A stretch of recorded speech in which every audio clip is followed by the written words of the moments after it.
Bismillahirrahmanirrahim. Assalamualaikum warahmatullahi wabarakatuh. Pada kesempatan kali ini, kami dari kelompok 4 akan mempresentasikan mengenai model perumusan kebijakan publik. Nah, dalam presentasi kali ini mengenai model perumusan kebijakan publik, terdapat tiga bagian penting yang akan dibahas.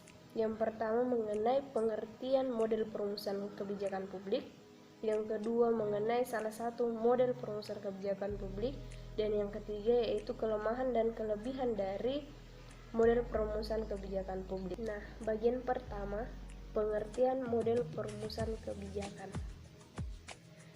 Menurut Anderson, perumusan kebijakan publik yang menyangkut upaya menjawab pertanyaan bagaimana berbagai alternatif disepakati untuk masalah-masalah yang dikembangkan dan siapa yang berpartisipasi. Nah, dalam perumusan kebijakan publik merupakan keseluruhan tahap dalam kebijakan publik yang berupa rangkaian keputusan. Perumusan kebijakan publik yang baik terdapat 5 poin dalam presentasi kami. Haruslah bersifat cerdas. Yang kedua, kebijakan yang dirumuskan harus bersifat bijaksana. Yang ketiga, kebijakan yang dirumuskan juga hendaknya memberikan harapan bagi warga negara. Yang keempat, kebijakan yang produktivitas dan kualitas. Dan yang kelima yaitu kebijakan yang efektif dan efisien. Kedua, manfaat model perumusan kebijakan.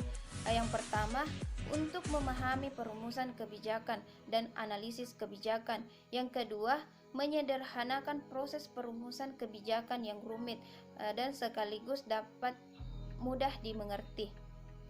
Yang ketiga, model ini memberikan manfaat dalam membantu mengorganisasikan penyelidikan terhadap pembentukan kebijakan.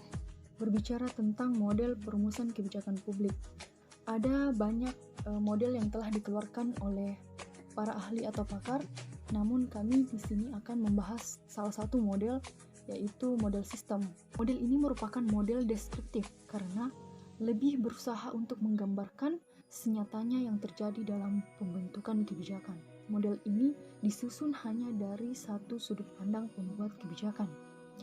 Para pembuat kebijakan dilihat perannya dalam perencanaan dan pengkoordinasian untuk menemukan pemecahan masalah yang akan dilaksanakan. Yang pertama yaitu menghitung kesempatan dan meraih atau menggunakan dukungan internal dan eksternal. Yang kedua, memuaskan permintaan lingkungan. Dan yang ketiga, secara khusus memuaskan keinginan atau kepentingan para pembuat kebijakan itu sendiri. Bain dan Naums menggambarkan model pembentukan kebijakan sebagai interaksi yang terjadi antara lingkungan dengan para pembentuk kebijakan dalam suatu proses yang dinamis.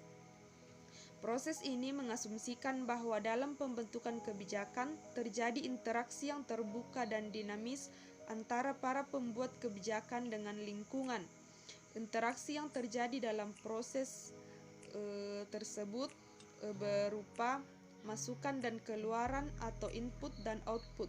Sedangkan masukan diterima oleh sistem politik dalam bentuk tuntutan dan dukungan. Model ini juga menyadarkan mengenai beberapa aspek penting dari proses perumusan kebijakan, seperti yang pertama, bagaimana masukan dari lingkungan mempengaruhi substansi dan sifat kebijakan publik. Yang kedua, bagaimana kebijakan publik mempengaruhi lingkungan dan tuntutan berikut tindakannya. Yang ketiga, faktor-faktor apa saja yang memainkan peran penting yang mendorong timbulnya tuntutan kepada sistem politik. Unit-unit dalam sistem politik menurut Kristen adalah tindakan politik, yaitu kondisi seperti pembuatan undang-undang, pengawasan DPR terhadap presiden, tuntutan elemen masyarakat terhadap pemerintah, dan sejenisnya. Dari awal kerjanya, sistem politik memperoleh masukan dari unit input. Input adalah pemberi makan sistem politik. Input terdiri atas dua jenis, tuntutan dan dukungan. Menurut Bain and Naums, model ini disusun hanya dari sudut pandang para pembuat kebijakan. Dalam hal ini, para pembuat kebijakan dilihat perannya dalam perencanaan, dalam pengorganisasian, dan menemukan pemecahan masalah yang akan menghitung kesempatan meraih atau menggunakan dukungan internal dan eksternal. Di sini lebih ditekankan kepada hubungan antara si pembuat kebijakan dengan lingkungannya atau yang akan berdampak dari kebijakan tersebut. Kegunaan teori sistem menurut Thomas R. Day.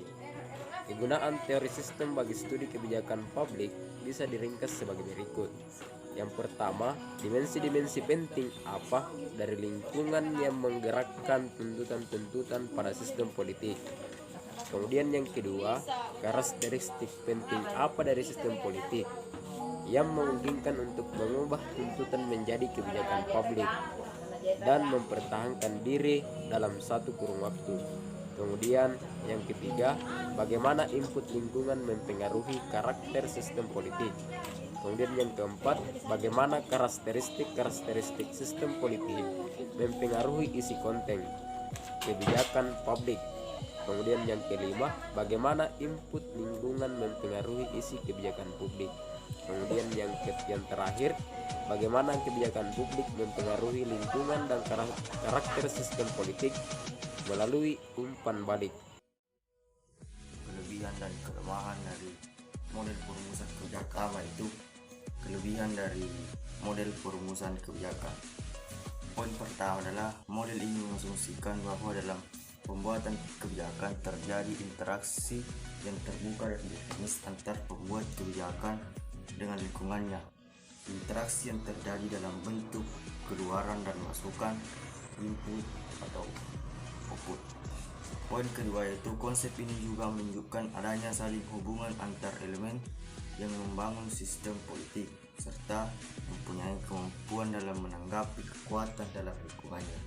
Masukan yang diterima oleh sistem politik dapat dalam bentuk tuntutan maupun dukungan. Poin ketiga yaitu suatu sistem dibangun berdasarkan elemen yang mendukung sistem tersebut, dan hal ini bergantung pada interaksi antar berbagai subsistem. Yang kedua yaitu kelemahan model perumusan kebijakan. Dalam poin pertama yaitu kelebihan dari sistem ini yaitu berfokus hanya pada yang dilakukan pemerintah, namun lupa tentang hal yang tidak dilakukan pemerintah. Yang poin yang kedua yaitu proses formulasi kebijakan publik dalam sistem politik mengandalkan masukan yang terdiri dari tuntutan dan dukungan. Itu saja materi dari kelompok 4. Sekian, terima kasih. Assalamualaikum warahmatullahi wabarakatuh.